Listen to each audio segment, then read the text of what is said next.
Oh, hello and welcome to another edition of the Jet Report on a sunny Thursday afternoon.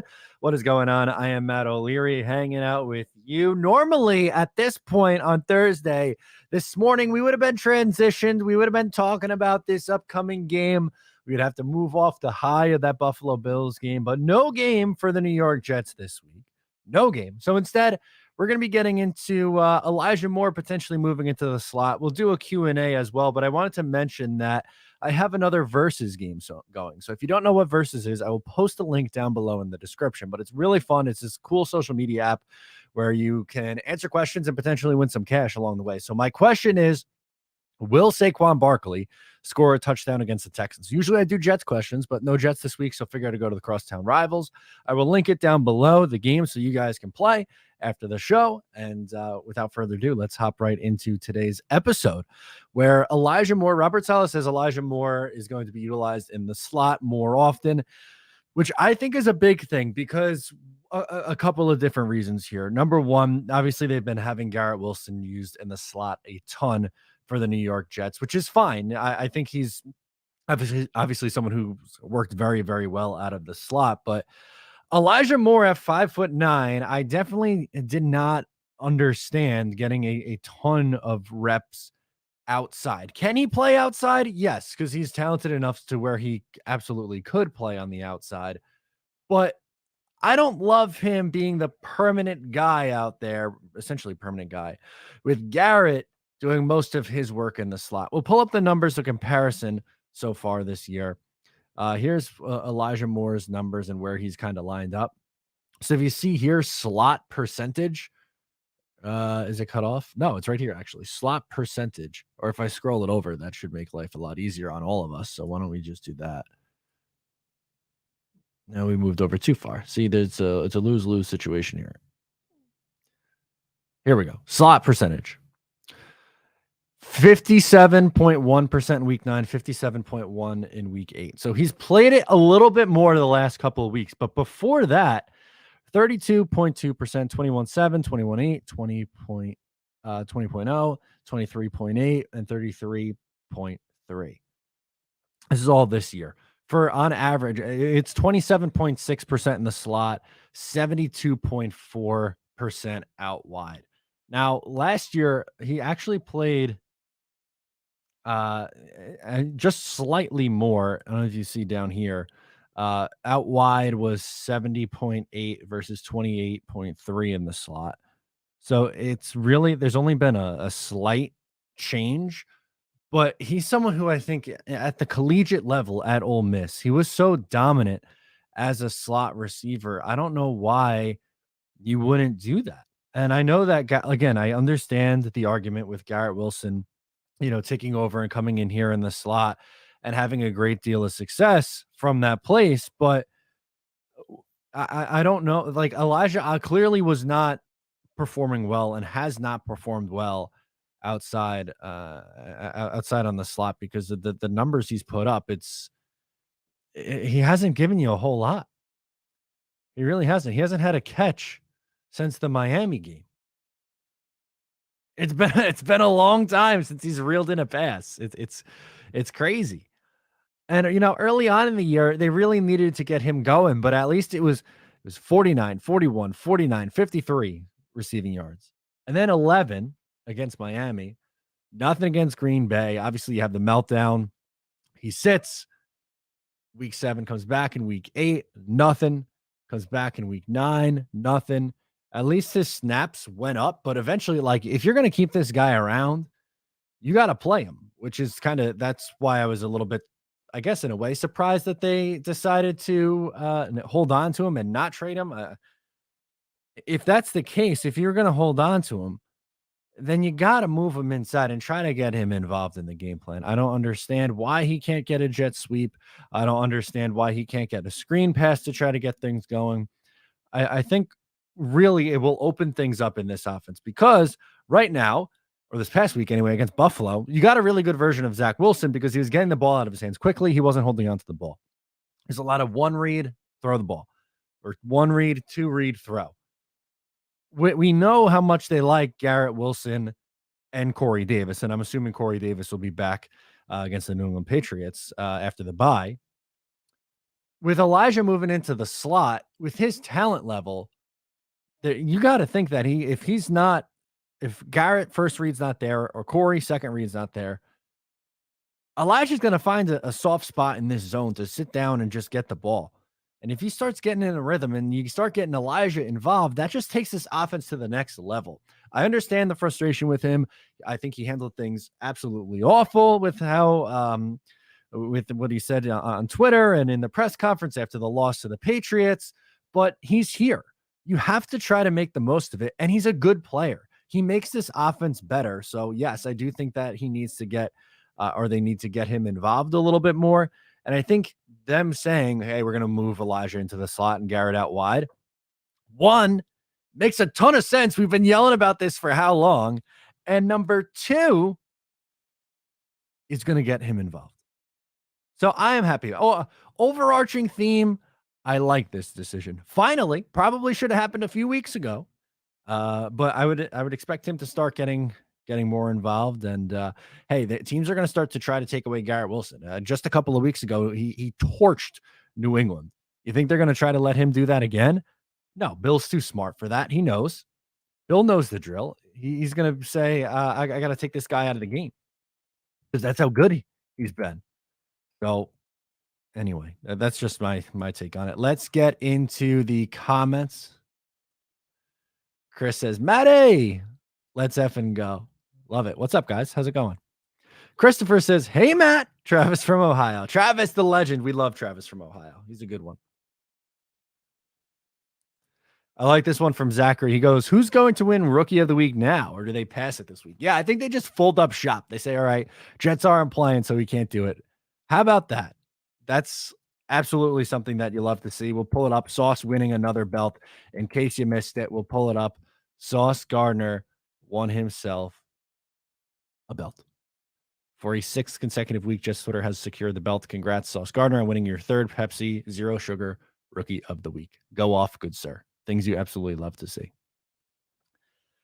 Kevin 2001 says, really excited to see this new lineup with GW outside and EM in the slot. This is the future of this Jets team. I really do. That's what I believe in my heart of hearts. I think long term, that's where these guys are going to end up being. And that's not to say that you can't ever put Garrett Wilson in the slot. Of course you can.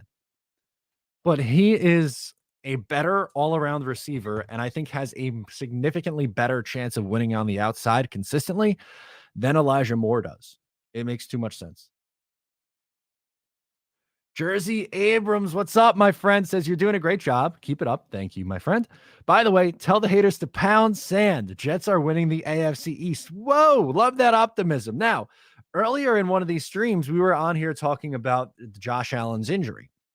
And it's going to be tough. It's going to be extremely tough for him to play with that UCL. He's going to try to tough it out, but this division is by no means over. You have 4 teams in this division who are over 500. Jets are playing really good football. Miami is unbelievable, and New England's been tough to beat. I love it. I love this optimism. Brian says, I mean, you do know why they're not giving him the ball. I guess you're right. They're being petty, I suppose. Oh, okay. That's a great YouTube name, by the way. Oh, okay. Says Jets have a historic Jets defense, period. We're beating teams. We're beating teams with a game manager. What happens when Zach becomes a very good quarterback? Not elite, like I know he will be. The NFL has zero chance with the Jets. I love the optimism. I said it earlier on Just Jets. Some people loved it. Some people hated the comment.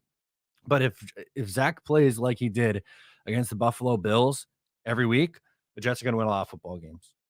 Took care of the football, didn't turn it over, and you know it's going to pop. I really do think eventually he is going to take that step to the next level. Maybe we'll look at projecting what he can do over the final 8 games in a video either tomorrow or over the weekend. But they're going to go as far as Zach can take them. That defense and the offensive line and running game is very, very good.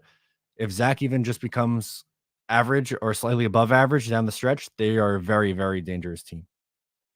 JK says, I don't know what to do with myself this Sunday. Yeah, it's going to be so bizarre, isn't it? No Jets football. I'm sad. I'm getting my little break. I'm getting my reset here, but I want this to keep. I want this to keep riding. George says, so am I dreaming if the Bills lose this week and Miami loses, Jets are in first place in the AFC East? Yeah, that is true. And the Buffalo Bills are facing off against the Minnesota Vikings, and the Miami Dolphins are facing the Cleveland Browns. So obviously, of those two matchups, I would say the tougher of the two would be Buffalo's game against Minnesota. But who knows? Cleveland upset Cincinnati before their bye week. The NFL is weird. Christopher says Vegas has this as a 14-point Vegas has this as 14-point underdogs against the bye week. LOL. That's great. Yeah, please keep dismissing this Jets team. Keep sleeping on it. We love to live right where we are. He says, JK, talking to our guy, JK. I hear you. Watching the other games is only to help get to the following week. Yeah, it's gonna be sad without our Jets on Sunday. Gonna be sad. Was Jack Jones on Garrett Wilson for most of the game 2 weeks ago? I forget. I think I don't know if he followed him around. Is there a way to see that? I don't remember off the top of my head. I'm gonna have to go and see if there's a way to find this out. Jack Jones on Sauce Gardner here. Let's see if I not Sauce Gardner. I'm looking at a picture of Sauce Gardner, so that's what Jack Jones on Garrett Wilson. See if there's a number for it.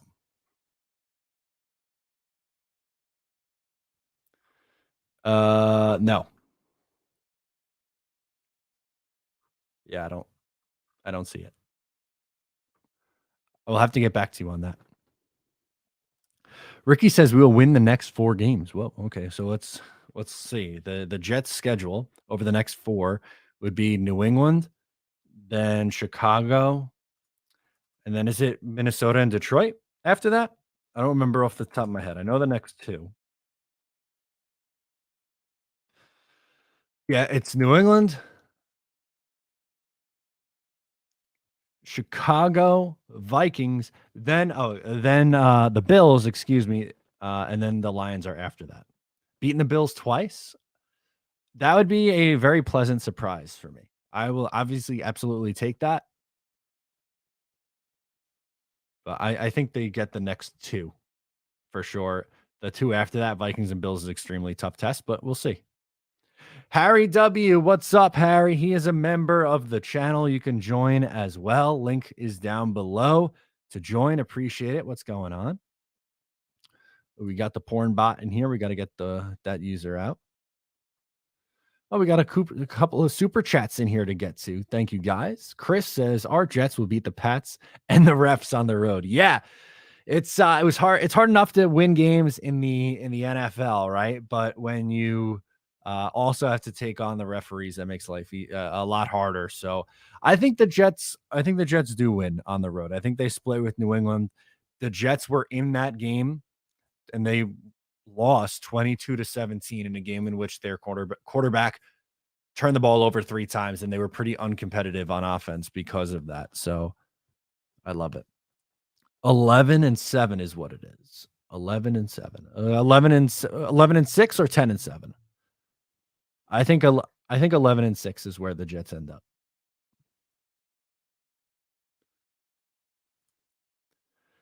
How is Brady Quinn doubling down on his shit take by saying the Jets will now end the season as 9-7 or 9-8? Yeah, I don't think they're gonna go 3-5. They would have to go 3-5 the rest of the way. I like them in their 3 home games, and I think they win against New England and then potentially win 1 more. I think 10 is the floor for this team, possibly 11. Brian says, did you hear Uzama's comments on the underdog mentality on the JMF podcast? They do enjoy consistently managing to beat the odds and squeak out their wins. Yeah, I did see that, and I'm not surprised by it. They thrive off this stuff, man. They love being the underdogs. Dan says, Matt, Cynthia Freeland released her playoff prediction percentages, gave the Dolphins a 70% chance and the Jets 40% chance. How pissed? Yeah, it's I don't know what goes into. I guess it probably has to do with their opponents after that.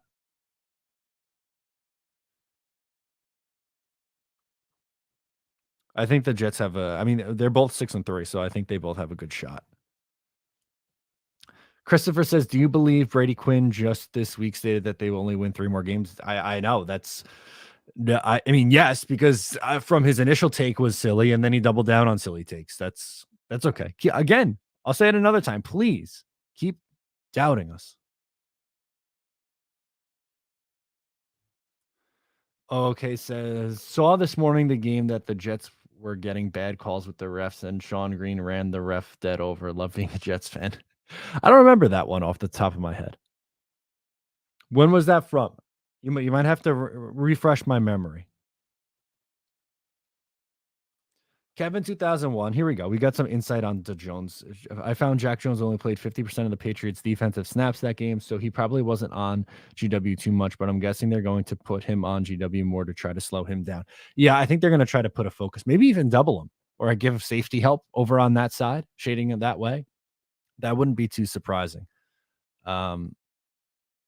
I don't know if there probably is. I just haven't found if it's like it shows a site with wide receiver production against a specific corner. I mean, I feel like there's gotta be a way, but I just haven't seen it yet at this point. It's a nice Thursday afternoon. Thank you guys for hanging out with me. We got over 100 people in here. Please make sure to leave a like in here. I appreciate it. Just looking on Twitter, there is it's pretty quiet in Jets land, but just some other NFL news for the Raiders. They're putting Darren Waller on injured reserve, so that's a tough loss for them there. Obviously, don't want to see anyone go down with an injury, and he's going to be out for the next little bit here. You know, there's something here. This is from Battered Jets fan on Twitter. I don't know if you guys have seen this, but I want to show this to you because one, I think it's a great video, but he tagged me. It was tagged. I was tagged in the comments on this. So I want to share it with you guys in case you haven't seen it and give him a follow. History says the Jets are trash. No, but okay, that's what it says. Hello, everyone. Thank you for being here. Maggie Sauce, Gardner. G-Dub. G-Dub, what's up, man? Joe Douglas, how you doing?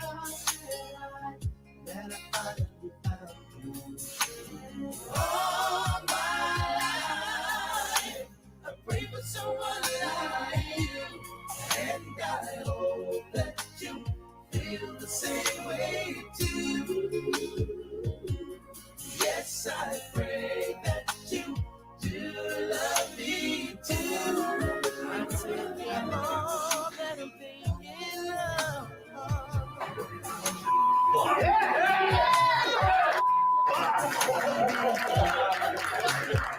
Double J. Hey, Jermaine, you remember?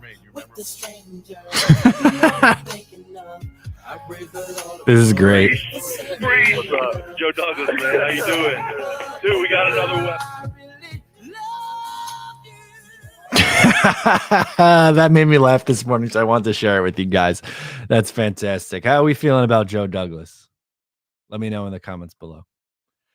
Brian says, I have more official sounding numbers today. This is the first time the Jets have been 3 games over 500 at the bye since the Grant administration. Oh, my God.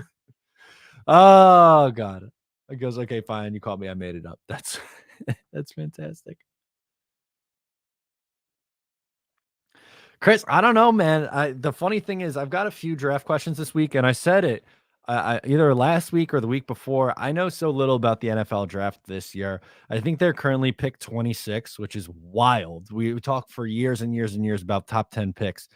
And the Jets are picking right now, if the season ended today, at pick 26. Yeah, there's a bunch of different directions that I guess they could go. I'm not going to get into specifics of mock drafts yet, but I would imagine potentially offensive tackle, maybe linebacker, maybe safety. Those would be my three off the top of my head areas that the Jets may look to improve. Chris says, if Corey Davis leaves this offseason, do you think we sign a top 3 to 5 wide receiver in the league, realm of Adams, Cup, Hopkins, etc., something similar to what the Bills did with Diggs for Allen? I don't think so. One, I think they're keeping Corey Davis. I don't think they're going to cut him and try to move on from him, but they drafted Garrett Wilson, the 10th overall, to be that guy. I think you had the choice this past offseason where you could have used that pick to trade for a stud like AJ Brown, like Debo Samuel, like someone like that, or use it on a wide receiver. And they elected to do it with Garrett Wilson. Garrett Wilson's probably going to put up 1,000 yards this year. And I think if he does, then I mean, you already have your answer. I think he is their stud. I don't think they're going to be trading for or trying to sign or acquire anyone of that level. Says, I'm so hard right now after that video. I love my favorite is when he goes, "We're on the effing clock." That's my favorite video. Zachary says, real question. When someone says same old Jets or it's the Jets at this point in the season, doesn't that make you mad? Oh, 100%. I always think that's such a lazy narrative or such a lazy take. Like, oh, things just go bad. They're the Jets. It's it is what it is kind of a thing. F that, man. I hate that. It really bothers me. A Jake Asman fan, what's going on? Says if we make the playoffs and Salah doesn't win Coach of the Year, it's robbery. I don't think so. I think he is in the conversation, but the reason why I give someone like for instance, I give Brian Dable an edge because I think he is getting more out of his roster. Like comparing the Jets and the Giants, roster wise, the Jets roster is better than the Giants roster, and the fact that the Giants are where they are right now with that team is beyond impressive. And that's not a knock on Robert Saleh. I love him. I think he is a top 5 candidate for that award. But I would say Dable is my answer. Nick Sirianni right now undefeated. I put ahead of him.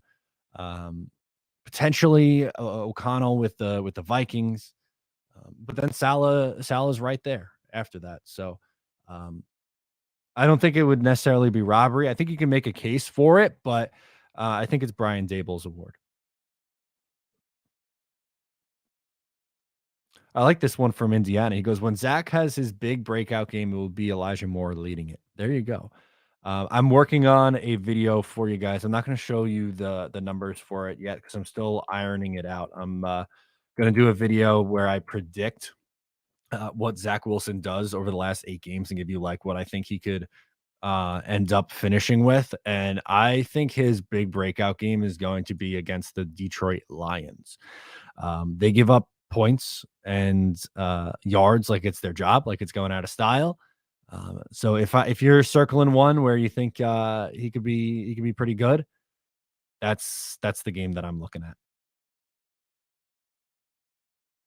Oh, okay. So it's JD at minimum Ring of Honor with the Jets at maximum. He's Hall of Fame GM when it's all said and done. I love it. I hope he gets to that point because that means the Jets win a lot of games, a lot of playoff games, and who knows, maybe that very elusive Lombardi trophy.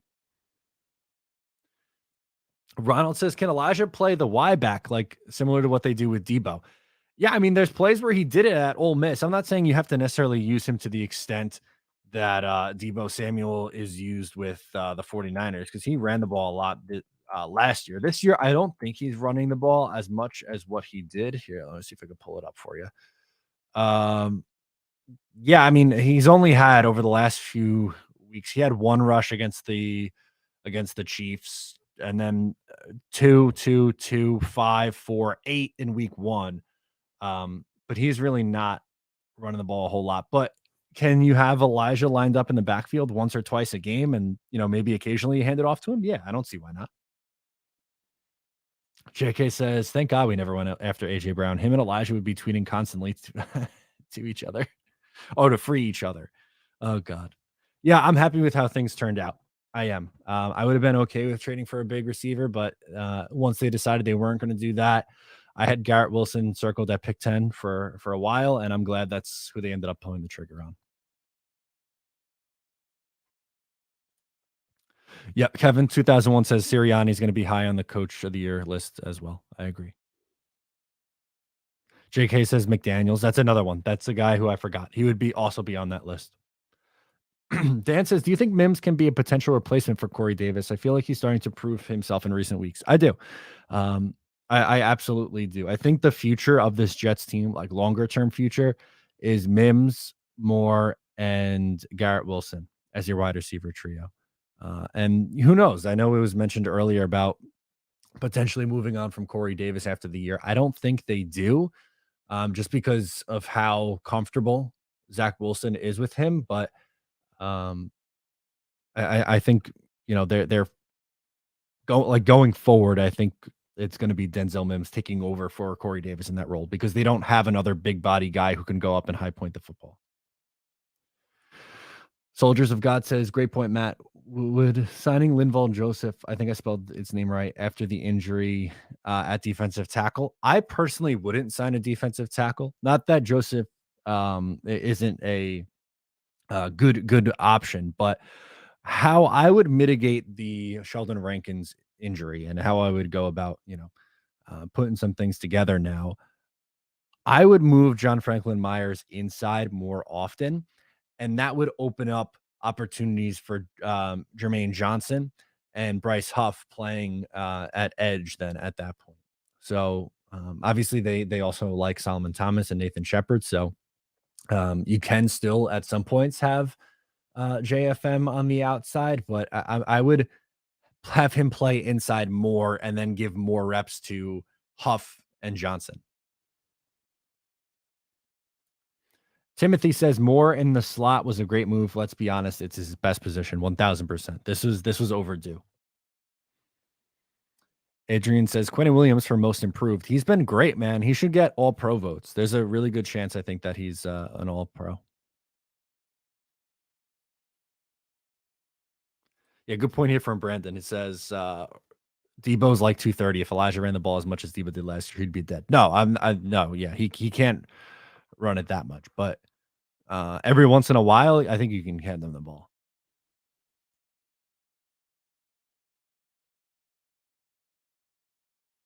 Timothy, who says Sue on first and second downs wouldn't be a bad idea. I don't like Ndamukong Sue. Jets are a high character team, and that's a low character individual. I'm out on Ndamukong Sue. Dirty player.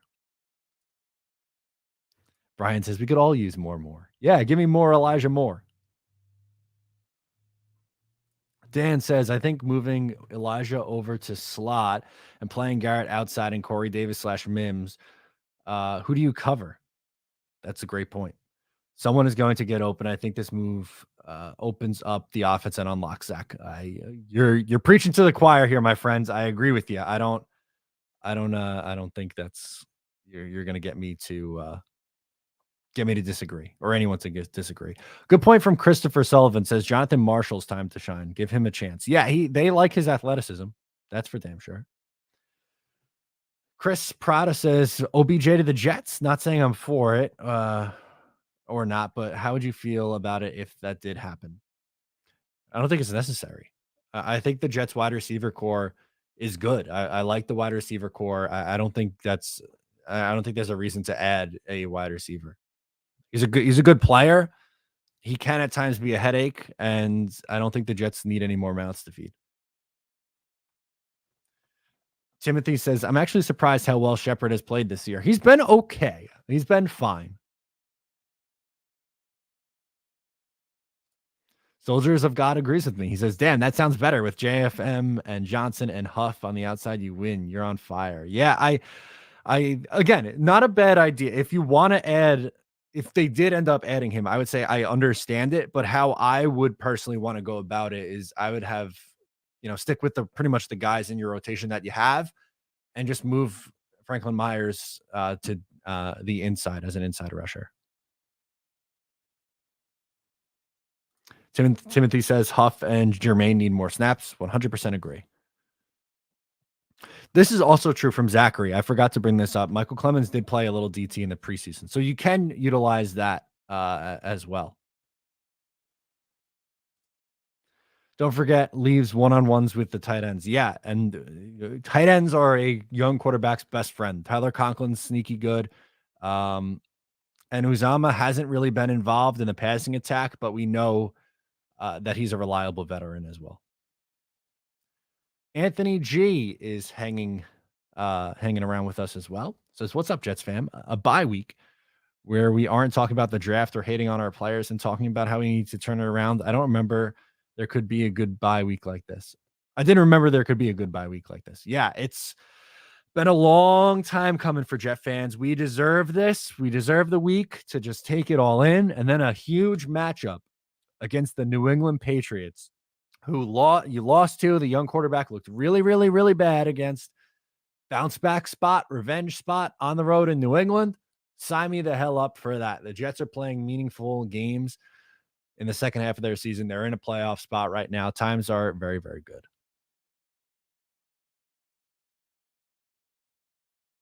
Timothy asks, can Clemens move inside? I think he can. I think he can. He's someone who's, in a way, kind of similar to Franklin Myers with his versatility. So I would say yes to that.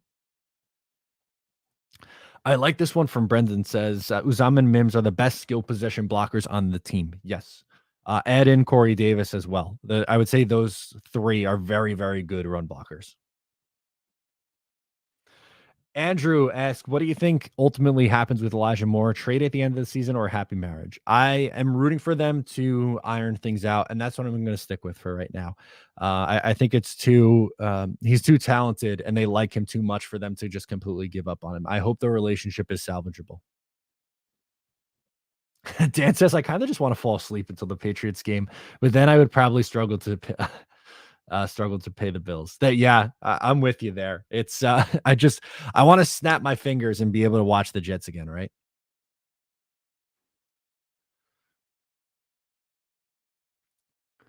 With the playoffs as is we beat the Titans, I think the Jets would have a good shot against the Tennessee Titans. I also I want to run at Baltimore again. I think the Jets have a good shot against them with this team playing the way that it is. The Jets now versus the week one Jets are completely, completely different. Christopher Sullivan says, Matt, let me win a t-shirt giveaway next Tuesday on the Jets Talk.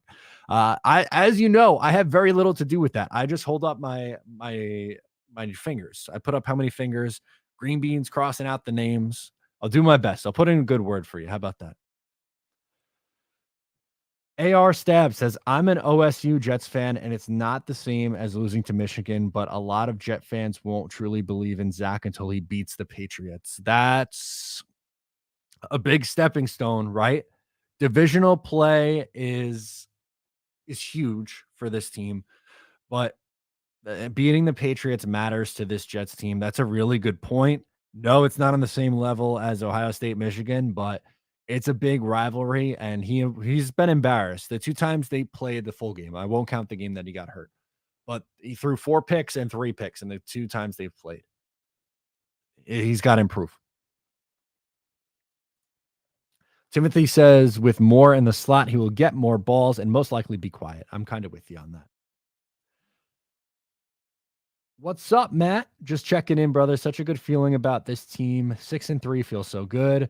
I so want the Pats game right now. Jets, Jets, Jets, Jets. Thank you, my friend, for hanging with us. I really appreciate it. I'm amped up.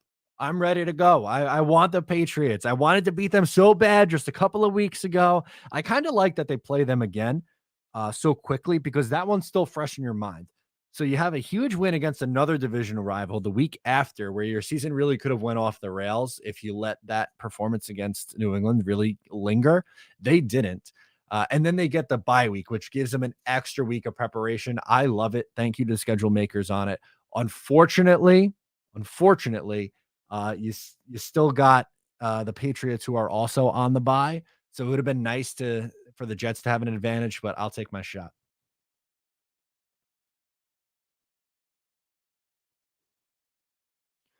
Chris says, I got to make it out to San Diego. We have a great fan group here. We all meet up at a bar I work at called Taste and Thirst. You're always more than welcome. Interesting. If I ever make it out to the West Coast, I will be in contact with you. Sounds like a good time. Dan says, I have a feeling Robinson, Carter, Moore, and Zach are going to have huge games against the Pats, and the offense gets 4. I'm assuming he means the defense gets 4 takeaways. Yes, the defense got 4 takeaways. They almost had multiple picks on Mac Jones. We know why they didn't get a second one, but Mac has been very, very turnover prone so far this year. With how the defense is playing, I think they'll get to him. I would expect it to be a low scoring game. Obviously, I think both defenses are very, very good. I think Zach plays better. I think the Jets win. Soldiers says Tennessee scares me because of King Henry. I'll take my chances with Lamar. As crazy as it sounds, Henry has carried his team before Lamar hasn't. Okay, that's fair.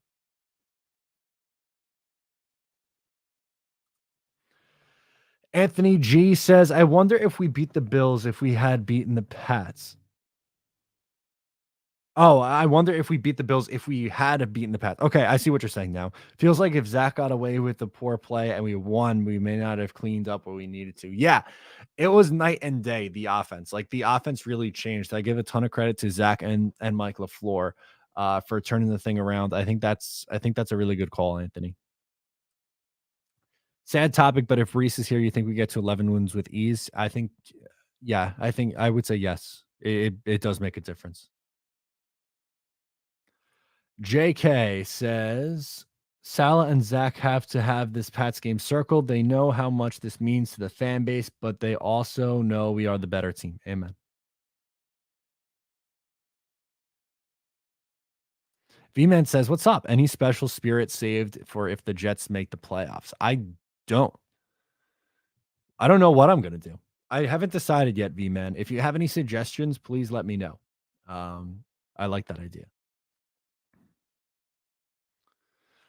Score prediction minus 40 to 14. I'm assuming we're talking about the New England game. We're still a ways away. I'll say 23-14 Jets. Not scared of Henry. We handled him last year with a historically bad defense. This is going to sound really bad. Yeah, they did. I was going to say the Jets played the Titans last year, but yes, they did. Duh. That was one of their biggest wins. I was actually down in Houston for that one. I watched that with the Houston Jets fans at their meetup spot.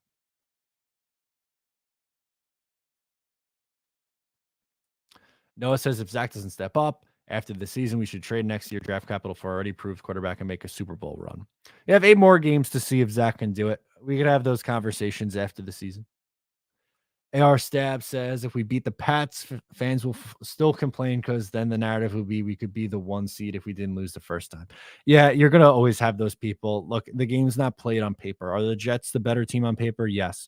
But they were flat out beat by New England. You got to give the coaching staff and that defense credit for what they did to Zach Wilson. They made him look silly.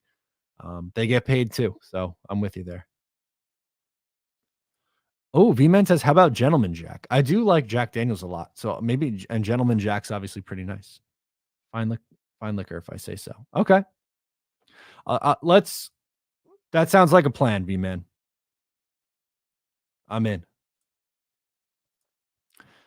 Brendan says, every time I see Kenneth Walker gets talked about for Offensive Rookie of the Year, it makes my blood boil. That trophy should have been Brees's name on it. I know. It's frustrating, man. He was on a war path. He would have been on the way to that award. He would have walked to it. It stinks. Thoughts on the Colts HC? I can't believe they actually hired Jeff Saturday. He's just only coached at high school, man. It's wild. I like him as an offensive lineman. Great offensive lineman. Can he coach? Who the hell knows? But I think they're going full tank. JK says there has been more good than bad with Zach this year. It's just that his bad was really bad. That is very fair. I think that is a very fair way to do it. Mr. Downtown says, what about Buffalo Trace? I do love me some Buffalo Trace. That is a very, very good option. I might even, like, if it's for the playoffs, I might have to go up a little bit. I might have to get a nicer bottle, so I spend a little bit of extra cash. Buffalo Trace is a very nice value bourbon, though. Roadrunner, thank you so much for the super chat. Says thoughts on Max Mitchell and George Fant return. I think it's only going to help this offensive line. I don't know. A part of me earlier on thought once George Fant was healthy, they were going to plug him back in. But Max Mitchell was really impressive to me. And I think that he has a good shot to start at right tackle when he's back and ready to return. And I'm okay with that. I'm good with that. AR says, with our defense, the only losses I won't feel bad about would be Miami with Tua and the second Buffalo game. No reason Gino or Kirk should be outscoring us, whether they are home or not. That's fair. I have the Jets beating Seattle, but losing to Minnesota to finish 11-6. I also have them beating New England, but I'm not like Minnesota's not a pushover game.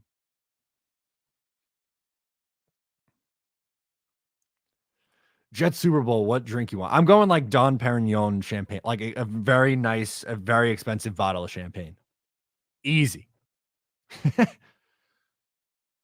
Steven says, hey, Matt, it figures when Zach is playing pretty good ball, there's some really good quarterbacks in next year's draft. Yeah, I mean, that's what people thought about this past draft, or not this past one, but the 2021 class with Zach. Everyone was talking with Trevor Lawrence and Fields and Zach. I think 5 quarterbacks went in the first round. Give it time. I think they'll be okay. Brian says if we beat New England and they miss the playoffs, does Bills call it quits? If only we could be that lucky and then hand the job to Patricia. That'd be nice. JK said I'd refinance my house to go to the Super Bowl. You're probably not alone in that, JK. Actually, I know you're definitely not alone. B. Kenny says, I just can't see not throwing the ball to Elijah next game. He hasn't been throwing the ball in a few games now. It's weird, and I think he does get more involved. With him going back to the slot, I really do think that makes a big difference. Mr. Downtown says, if you can get Blanton's, that would be clutch. It's from the same distillery as Buffalo Trace.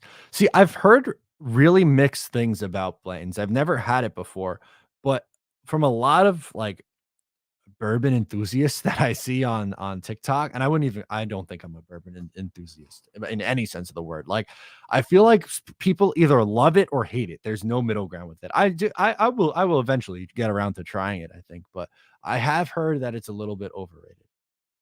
And that's what Anthony G says. See, I got Blanton's. It's overrated. See, that's what, I am going to get around to trying it. I've heard that it is overrated. So not to turn this into a whole like whiskey or bourbon conversation, but Steven's hanging. He says, hey, Matt, I heard the Colts are looking for an offensive coordinator. How about Adam Gase? Yeah. And Dowell. And bring Adam Gase and Dowell. I love it. AR says, Matt, am I thinking too much to believe we should conceal Elijah's new role so Bill couldn't prepare for it? Maybe, but like he played, if we did his numbers earlier, I might have to go back a little bit. Give me a sec. So over the last couple weeks, if we scroll over here, see the slot percentage column. Against New England in week 8, he played 57.1% of the time in the slot. And then in week 9, he was also 57.1. So they're going to notice, they watch tape, that he's moving in the slot more. So I don't think it would really matter too much. Mr. Downtown says, I love it. There we go. Anthony G says, it's the bye week and we're 6-3. Bring on the bourbon talk. I love it, guys. Thank you so much for hanging out with me. It's really a blast doing this. I love hanging with you guys. We get to do it now Monday to Thursday, 2 p.m. And hey, if you missed the show, you could always watch it back on YouTube. And it's also available. Should mention that it's also available in podcast form on Spotify, Apple, wherever the hell you get your podcast.